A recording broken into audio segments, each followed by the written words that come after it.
每一天，牧师甲你做伙祈祷。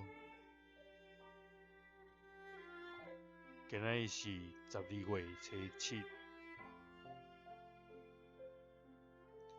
诗篇51篇6节安尼讲：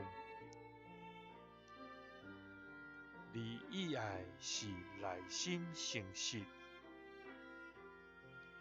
求你教示我，互我心内有真正的智慧。三角来祈祷，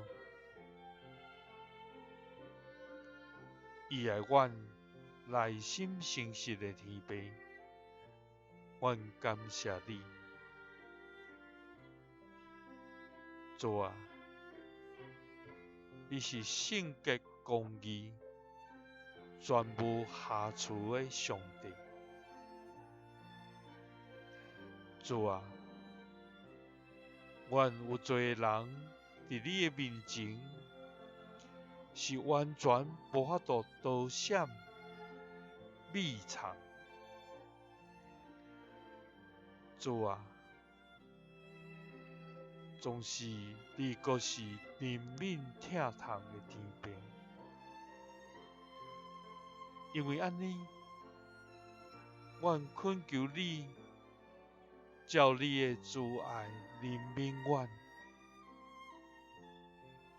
照你丰盛的慈悲撤销阮的过失。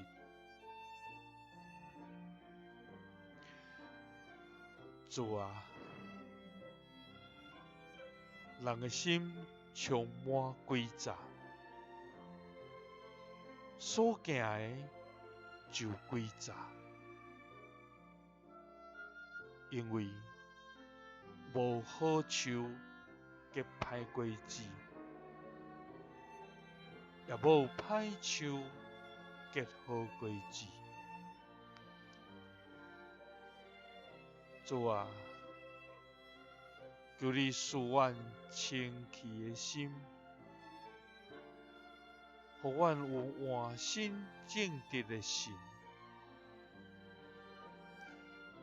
因为你以爱是内心诚实，求你教示阮，互阮心内有真正的智慧。祈祷是奉主耶稣基督的圣名，阿们。感谢主，咱的内心是诚实无诡诈，主就要赏赐咱真正的智慧。耶稣听你，赐你平安。